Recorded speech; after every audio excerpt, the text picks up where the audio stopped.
Hare Krishna, Gauranga. Was doing more hearing of the Srimad Bhagavatam this morning. The translations, readings by His Holiness Amala Bhakta Maharaj.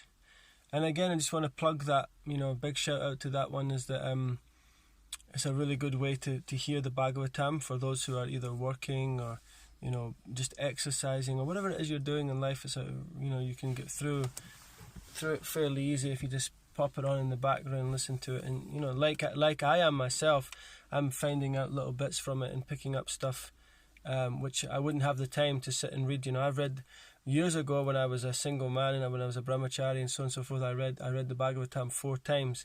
Nowadays, it's how it works, right? But as you all know, so this is a very good way. You can obviously download them. Pop them on, you can get them on CDs as well. Some of them are available on CDs or DVDs and so on and so forth. So right now we're listening to the part where Lord Balarama has went to Hastinapura to essentially stop the war from happening. It's getting to the point now where obviously the Kauravas are really, really putting so much pressure on Yudhishthira Maharaj and the Pandavas, and it's getting to the point where it is going to come to battle.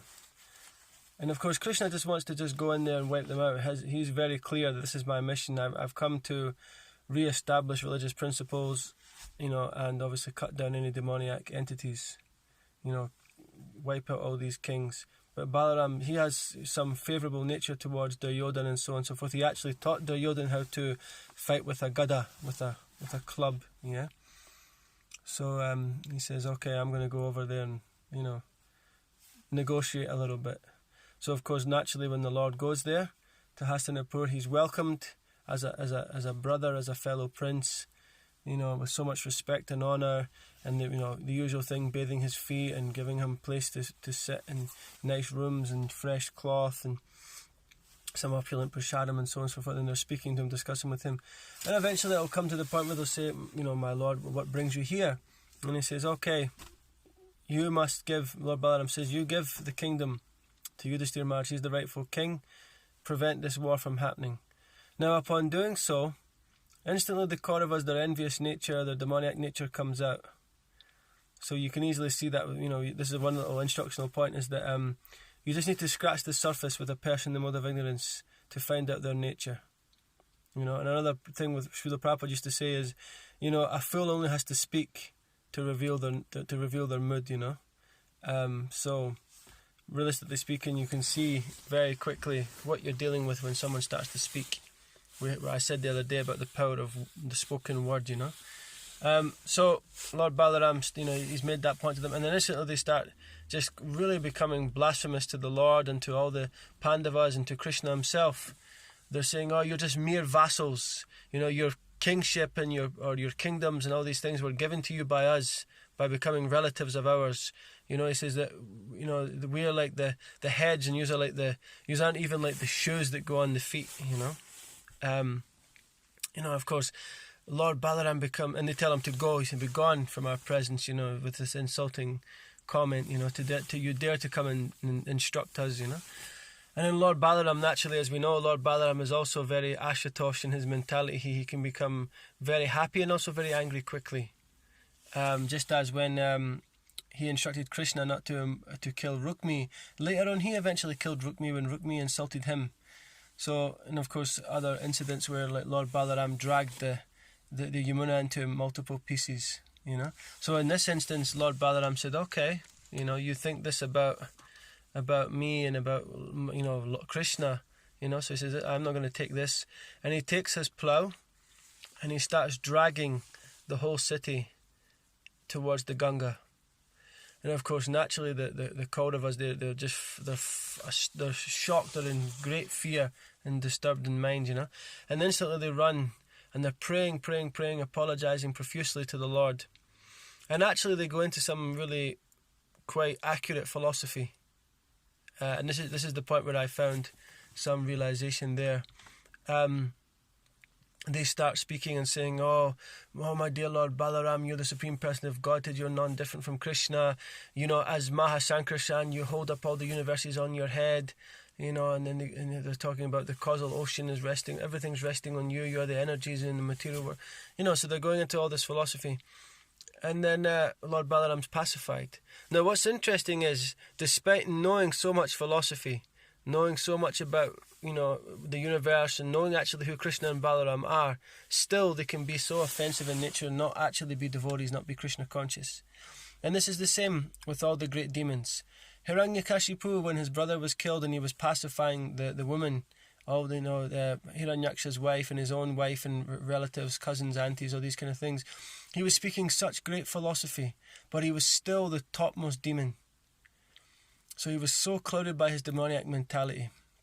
And we know that in the Bhagavad Gita, when it's saying that when you become covered over by your lust, then anger arises. When the anger is unfulfilled, illusion and bewilderment of memory. Complete loss of all function of real intelligence is completely gone. So this is the nature of the mode of ignorance, is the nature of lust and the nature of anger, actually. You lose everything, you lose all sense. So, Hiranyakashipu, and Kamsa also, we spoke about Kamsa the other day. Kamsa was the same. Kamsa knew the philosophy when he was about to kill Devaki, and Nanda Maharaj started speaking such wonderful philosophy about the body and the soul and karma. Kamsa was aware of all these things. He was like, yeah, absolutely. And he started also presenting his case in a very deep philosophical way. And yet still he was able to commit such atrocity. So this is mentioned in the Nectar of Instruction. This idea of understanding the philosophy, but then acting against it, or just not following Krishna consciousness for the purpose of actually going back to Godhead and properly trying to purify your nature and trying to actually become a Vaishnava in the real way. And that shloka is the second verses. Atyahara priyasascha prajalpo niyamagraha janasangascha lolyamcha sabir bhaktir pranashyati. So, the fourth one is that very thing, that, you're just performing Krishna consciousness for the sake of doing it.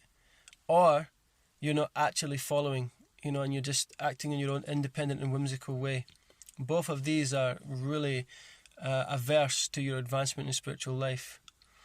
Because the goal of Krishna consciousness is to go back to God in this lifetime, to perfect, life by chanting pure holy name, by studying the scriptures, and of course alongside that bringing many living entities back to Krishna.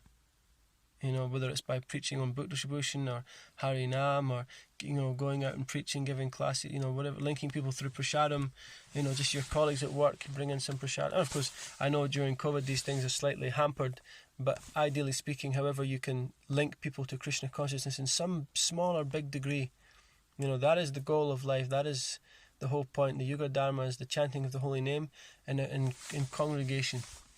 That's the goal. So when devotees don't actually see that that's the goal, and yeah, we can still do this, and yeah, we can still do that, and it's okay if we do that, and that's a very kind of, it's Krishna conscious, but it's very neophyte, it's very weak, in that sense. So we have to really, really study and really, really chant and beg for the mercy to understand what Krishna consciousness is, and upon understanding what Krishna consciousness is, capture it with everything you've got.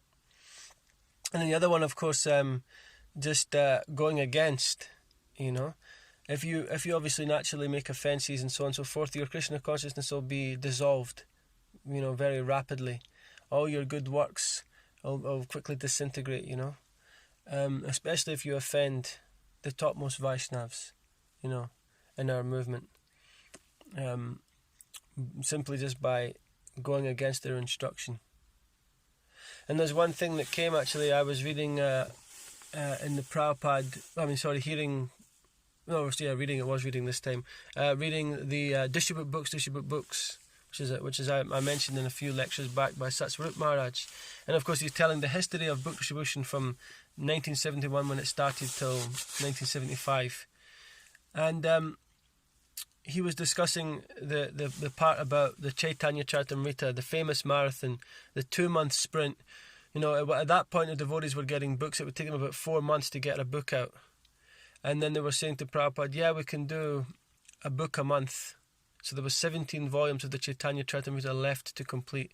And Prabhupada was going around and he was just so unhappy that these books were still outstanding, they were still pending.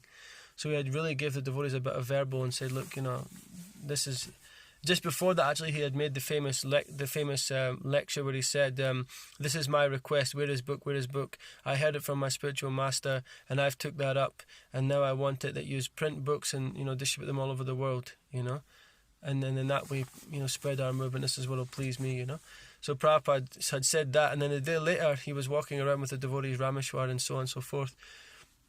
And he said, what's with this Chaitanya Charitamrita? What's going on, And then they said, yeah, Prabhupada, we have some new printing abilities. We can now do a book a month. And Prabhupada said, 1 year is not good. Do it in the next 2 months. And the devotees were stunned, So they started to kind of say, oh, but Prabhupada, this and that, And then he said, no, 2 months. And the two devotees, they went off and they started discussing. They said, wow, he's serious. So they got all the painters to paint to their best level. They asked Prabhupada, can we have your time whenever we need it to get the paintings right? And Prabhupada says, yeah, it doesn't have to be 100% perfect. We'll take what we can get. You can even use some pictures from holy places just to fill some of it up. And also the same with the translating and different things. It was all, everybody was working like almost 24 hours to achieve this. And they did it. They did the impossible. They got by Prabhupada's strong desire and mercy, and of course Krishna's mercy and the wonderful efforts of the devotees. They did it, And then Maharaj, one of the devotees, had this realization that, when Maharaj mentions this in the book as well, that when the spiritual master gives an instruction, it's our duty to carry that out, and we change our life to do that instruction. Not that the instruction becomes an inconvenience and we try to change the instruction, to suit our life. And when you actually change your life, just like we say, chanting is the most important business of the day. We should get up early, even if we don't get so-called a lot of sleep. What's 5 hours, 5.5 hours, or 6 hours, 10 minutes, or whatever it is, get that, reduce the bodily needs if need be. Not obviously in a damaging way, of course. Health always comes first. Prabhupada used to say that, look after your health. But, minimize as much as you can handle, so that you put your program for chanting. As soon as you can, you may have a couple of food items you have to lay out, or a couple of things you have to quickly do depending on dietary concerns, or so on and so forth. Or maybe you need a little bit of reading, maybe a couple of a chad or something, or a quick couple of shlokas just to get you in the chanting mood. But as quick as possible, have the hand in the bead bag and be ready, and make the chanting the priority of the day. And then after that, your work and your other things will come, So just like that, when the spiritual master gives an instruction, we organize our life to match to that instruction. Not that we then try to say, oh, I'm sure he meant this and I'm sure he meant that, and then go back and ask him again, but didn't you mean this? Because I wasn't really sure what you... No, you do this, and then you make it your life and soul, and in that way you will find incredible satisfaction and pleasure from devotional service and from pleasing the spiritual master. So like this, rather than going off in the opposite direction and just doing your own thing, we should follow very strictly what's already there before us. This path of Krishna consciousness is all clear. It's all laid out. It's all been experienced in many ways as well by these senior devotees who can guide us and who can tell us what to look out for, the obstacles, the slips and trips. We're actually able to go into the big maze of the material world as devotees with the map, with all the keys to all the doors. This is the Krishna conscious process.